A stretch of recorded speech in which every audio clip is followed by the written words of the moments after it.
রংপুরের কাউনিয়া উপজেলায় অসুস্থ স্ত্রীকে নিয়ে ৪ দিন ধরে খোলা আকাশের নিচে মানবেতর জীবনযাপন করছেন তপন চন্দ্র বর্মন ও তার অসুস্থ স্ত্রী সিন্ধু রানী।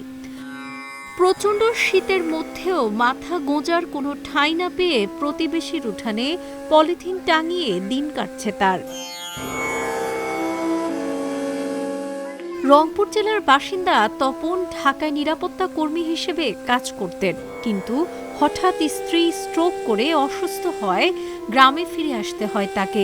প্রথমে রংপুর মেডিকেল কলেজ হাসপাতালে চিকিৎসা নিলেও অর্থাভাবের কারণে বর্তমানে চিকিৎসা কার্যক্রম প্রায় বন্ধ।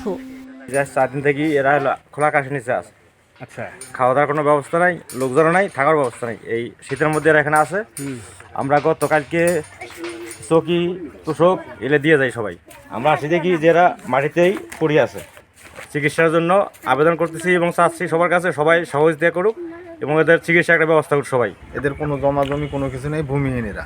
সেই পাতি মাটিতে আছে, চিকিৎসা করার মতো তাদের কোনো পয়সা পাতিও নাই।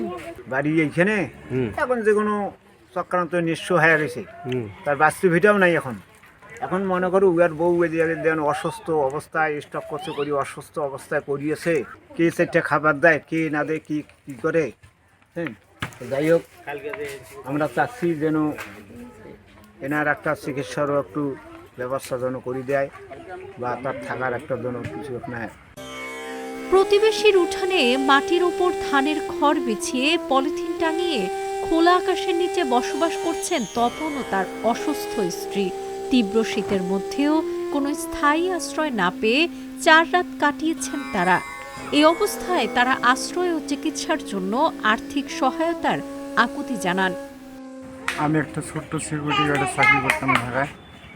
সেখানে গিয়ে আমার শোচনীয় অবস্থা থাকার কারণে আমি ঢাকা থেকে চলে আসি। আমার ওয়াইফ গত 3 মাসেরও বেশি হয় স্ট্রোক করার কারণে প্যারালাইসিস হয়েছে। এখন তার চিকিৎসা এবং খাওয়া দাওয়া এবং তদারকি করার মতো কোনো লোক নাই। ইনকাম সোর্স একমাত্র আমি ছাড়া ইনকাম করার মতো কেউ নেই। এখন আমি চাই, এখানে আমি আসছি ভাইয়ের এখানে আসছি, তো ভাইয়ের এখানে কোনো জায়গাপত্র নাই, না থাকার কারণে আমি এখানে খোলা জায়গায় আসি। আমি চাচ্ছি যে আমার একটা ঠিকানার এবং আমি স্বাভাবিকভাবে এই রুগীটার চিকিৎসা এবং স্বাভাবিক জীবনযাপন করার জন্য সবার কাছে আমি সবিনয় অনুরোধ জানাচ্ছি।